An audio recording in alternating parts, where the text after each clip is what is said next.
Welcome back, guys, to another episode of Webe Reptiles.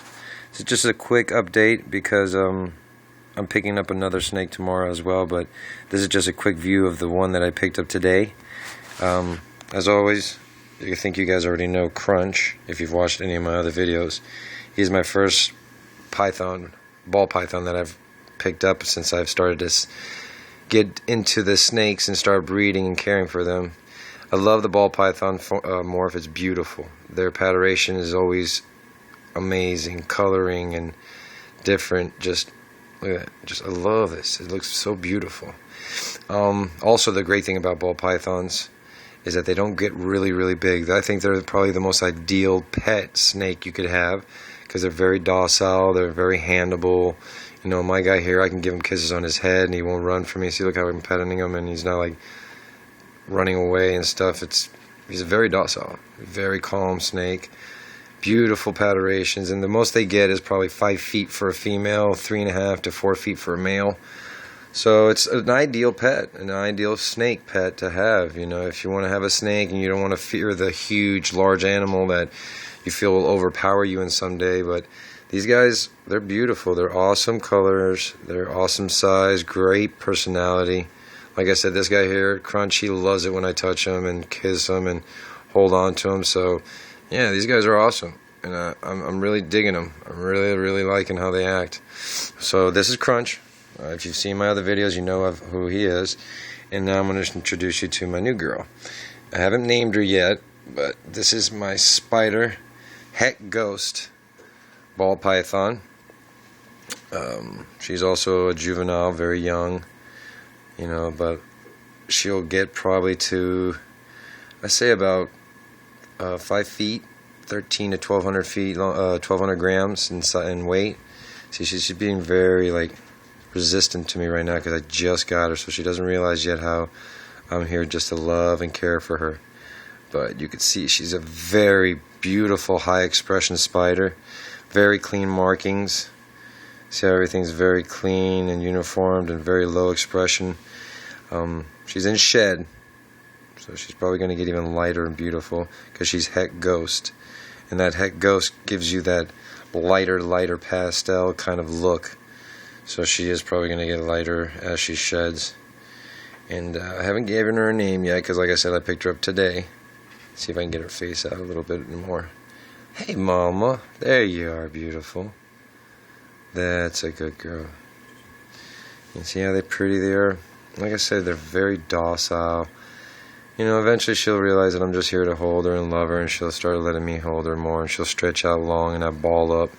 The balled up form, that's basically when they're kind of in uncomfortableness. They don't want to be messed with. See, she doesn't like that yet, but she doesn't realize it, so she's trying to hide. She'll get used to it eventually, because I love all my animals, and I love on them much all the time. So she's going to get used to it. See how she's already starting to warm up a little bit. She's staying not all balled up. She's starting to open her up just a little bit. I'm not forcing her. So that means she's comfortable. She's feeling like I may not be here to hurt her. I may be here just to love on her. So we'll see. See how she progresses. And you guys will all share that with me as she gets bigger and more beautiful. And I'd end up breeding her with Crunch. When I breed her to Crunch, I will produce my own, let me see, pastels, het pastels, normals,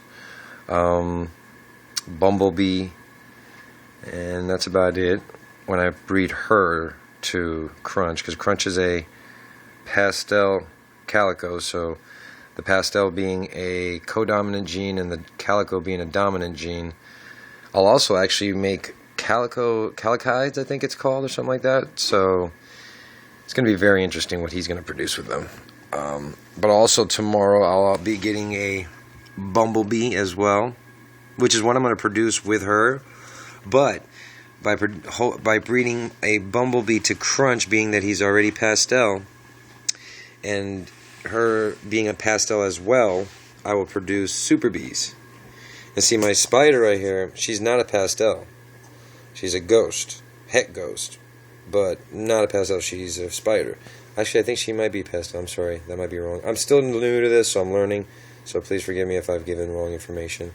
But with her actually getting the double pastel on her, I guess, if that's going to be it, she will produce the bumblebees.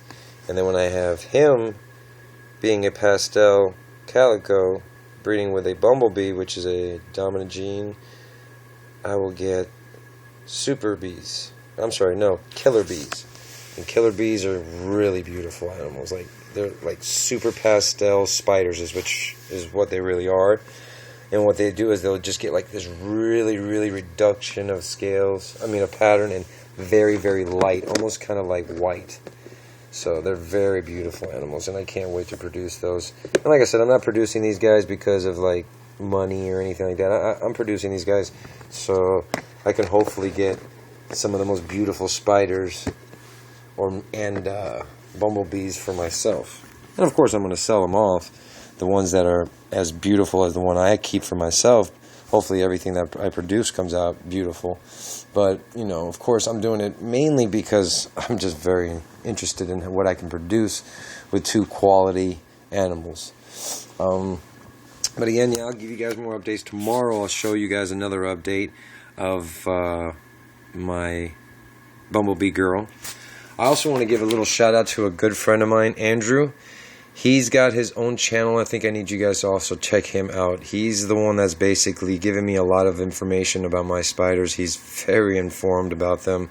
Also has an incredible bearded dragon collection. Let me give you guys something to look at while I'm talking. I don't want to sit there and make you look at me or a box.